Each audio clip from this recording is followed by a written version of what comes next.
नमस्ते, स्वागत है। कभी ऐसा हुआ है कि किसी सुधार पर खूब मेहनत की और बस कुछ ही हफ्तों में सब पहले जैसा हो गया। आज हम एक ऐसे जबरदस्त टूलकिट को समझने वाले हैं जो ऐसे बदलाव लाने में मदद करता है जो सच में टिकते हैं। तो चलिए इस सफर पर निकलते हैं और देखते हैं कि कंटिन्यूअस इंप्रूवमेंट में मास्टरी कैसे हासिल की जाए। ये कहानी बहुत जानी पहचानी सी लगती है ना। कोई बड़ा सुधार लागू होता है और कुछ ही महीनों में सब हवा। ऐसा लगता है जैसे कुछ हुआ ही नहीं था। ज्यादातर ऑर्गेनाइजेशंस की यही कहानी है। यही स्ट्रगल है कि भाई ऐसे सुधार कैसे करें जो टिके रहें और हम वापस पुरानी आदतों में ना चले जाएं। इसे ही कहते हैं इम्प्रूवमेंट ट्रैप या सुधार का जाल। देखिए, लगातार बदलाव से ना एक तरह का कियोस यानी कि गड़बड़ी पैदा हो जाती है, लेकिन दूसरी तरफ बहुत ज्यादा स्थिरता वो ठहराव ले आती है।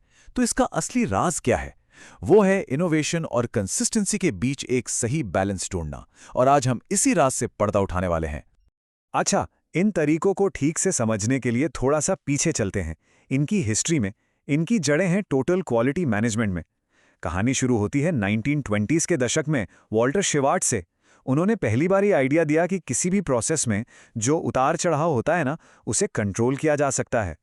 फिर वर्ल्ड वॉर II के बाद डेमिंग और जुरान जैसे विजनरी लोग इन आइडियाज़ को जापान ले गए और वहाँ जो इंडस्ट्रियल रेवोल्यूशन आया उसने पूरी दुनिया को हिलाकर रख दिया। आज भी उनकी यही सोच हमें ISO 9000 और सिक्स सिग्मा जैसे ग्लोबल स्टैंडर्ड्स में दिखती है। तो सवाल ये है कि इस ठहराव के जाल से बाहर कैसे निकलें। यहीं पर एंट्री होती है हमारे पहले टूल की, PDCA साइकिल। इसे समझिए बदलाव का इंजन। एक ऐसा इंजन जिसे स्टेटस को यानी कि जो जैसा चल रहा है उससे चैलेंज करने और जबरदस्त ब्रेक थ्रू हासिल करने के लिए ही डिजाइन किया गया है। तो PDCA का मतलब क्या है? सीधा साधा है, प्लान, डू, चेक और एक्ट।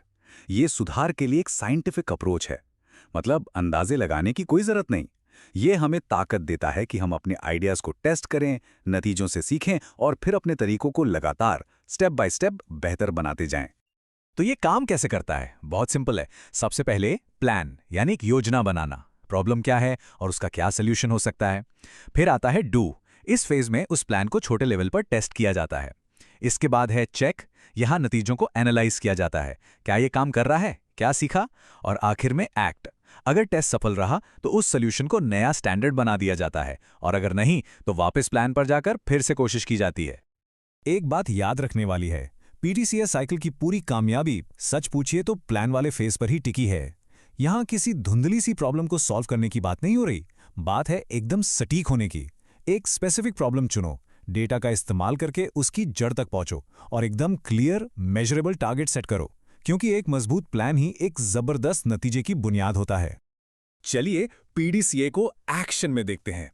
सोचिए एक फैक्ट्री है जहां एक बड़ी प्रॉब्लम थी। 20% कच्चा माल बर्बाद हो रहा था। यह था उनका प्लान। अब डू करने के लिए उन्होंने एक नया तरीका निकाला और उसे सिर्फ एक शिफ्ट में टेस्ट किया। चेक करने पर क्या देखा? अरे वाह, बर्बादी 15% कम हो गई थी। तो आखिर में उन्होंने एक्ट किया, उस तरीके को थोड़ा और सुधारा और उसे सबके लिए नया स्टैंडर्ड बना दिया। देखा, बस यही है PDCA। लेकिन रुकिए, सिर्फ सुधार कर लेना ही तो काफी नहीं है ना, है ना? हमें यह भी तो पक्का करना होगा कि जो मेहनत से हासिल किया है वो हाथ से निकल ना जाए। और यहीं पर काम आता है हमारा दूसरा टूल, SDPCA साइकिल। ये हमारी जीत को बचाने वाला स्टेबिलिटी का एंकर है। तो अब बात करते हैं हमारे दूसरे टूल की, SDCA यानी स्टैंडर्डाइज, डू, चेक और एक्ट। देखिए, अगर PDCA नए सुधार करने के लिए है तो SDCA उन सुधारों को टिकाए रखने के लिए है। इसका मेन काम है एक स्टेबल, एक कंसिस्टेंट बेसलाइन बनाना। मतलब ये पक्का करना कि हर कोई हर बार काम करने का जो सबसे बेस्ट तरीका है उसी को फॉलो करे। इसका तरीका भी बहुत सीधा है। सबसे पहले सबसे बेस्ट तरीके को स्टैंडर्डाइज किया जाता है। मतलब उसे लिख लिया जाता है और सबको उस पर ट्रेन किया जाता है। फिर हर कोई उस स्टैंडर्ड के हिसाब से डू यानी काम करता है। इसके बाद रेगुलरली चेक किया जाता है कि स्टैंडर्ड फॉलो हो भी रहा है या नहीं, और अगर कोई कमी दिखती है तो उसकी जड़ तक पहुंचकर और उसे ठीक करके एक्ट किया जाता है। एक और उदाहरण लेते हैं। मान लीजिए एक असेंबली लाइन है जहां ढीले बोल्ट एक कॉमन प्रॉब्लम थी। तो SDCA का इस्तेमाल करके उन्होंने सबसे पहले बोल्ट कसने की प्रोसेस को स्टैंडर्डाइज कर दिया। डेली ऑडिट्स यानी चेक में फिर भी कुछ ढीले बोल्ट मिल रहे थे, तो उन्होंने एक्ट किया ऑपरेटर्स को फिर से ट्रेनिंग दी और कुछ नए विजुअल चेक्स भी जोड़ दिए। और नतीजा, क्वालिटी एकदम कंसिस्टेंट हो गई और कस्टमर कंप्लेंट्स जीरो। इस तरह SDCA आपके किए कराए पर पानी फिरने से बचाता है। तो क्या इसका मतलब ये है कि PDCA और SDCA एक दूसरे के दुश्मन हैं? Improvement versus stability? जी नहीं, बिल्कुल नहीं। असल में ये दोनों बेस्ट फ्रेंड्स हैं। ये इम्प्रूवमेंट और स्टेबलाइजेशन के एक जबरदस्त, कभी न खत्म होने वाले लूप में एक दूसरे के पार्टनर हैं। और यहीं पर सारी कहानी आके जुड़ जाती है। PDCA है इनोवेशन का इंजन।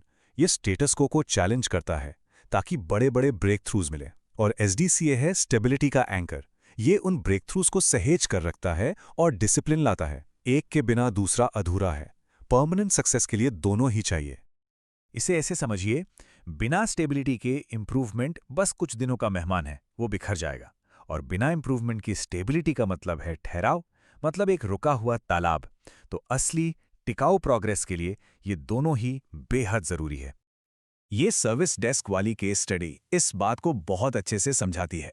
देखिए, उनकी टिकटिंग प्रोसेस में बहुत गड़बड़ थी, तो उन्होंने शुरुआत की SDCA से और पहले प्रोसेस को स्टेबल किया। जब एक बेसलाइन बन गई, तब उन्होंने PDCA का इस्तेमाल करके ऑटोमेशन का एक एक्सपेरिमेंट किया। नतीजा, रिस्पॉन्स टाइम 30% कट गया। और फिर इस बड़ी जीत को लॉक करने के लिए वो वापस SDCA पर लौटे और इस नए तेज तरीके को ही अपना नया स्टैंडर्ड बना लिया। देखा, इंप्रूवमेंट और स्टेबिलिटी के बीच क्या कमाल का तालमेल है ये। तो चलिए, थ्योरी तो बहुत हो गई। अब बात करते हैं एक्शन की। देखते हैं कि इस सारे नॉलेज को अपने काम में असल में कैसे इस्तेमाल किया जा सकता है। तो अब इसे असल में करने की बारी है और शुरुआत एकदम सिंपल रखनी है। अपने रोज के काम से कोई भी एक प्रोसेस चुन लीजिए। स्टेप 1, SDCA का इस्तेमाल करके उसकी बेसलाइन बनाइए। मतलब बस ये लिख लीजिए कि वो काम अभी होता कैसे है। स्टेप 2, उसमें कोई एक प्रॉब्लम ढूंढिए। ये आपके PDCA एक्सपेरिमेंट का मौका है। स्टेप 3, एक छोटा सा पायलट टेस्ट डिजाइन कीजिए, तय कीजिए कि सक्सेस कैसी दिखेगी। और स्टेप 4, अगर वो काम कर गया तो बधाई हो, आपने अपना नया स्टैंडर्ड बना लिया है। तो इस एक चैलेंज के साथ आपको छोड़ रहा हूं, एक प्रोसेस, एक प्रॉब्लम, एक पायलट। वो पहला छोटा सा सुधार कौन सा होगा जिसे आप शुरू करेंगे? याद रखिएगा, सबसे बड़े बदलावों की शुरुआत हमेशा एक छोटे फोकस कदम से ही होती है।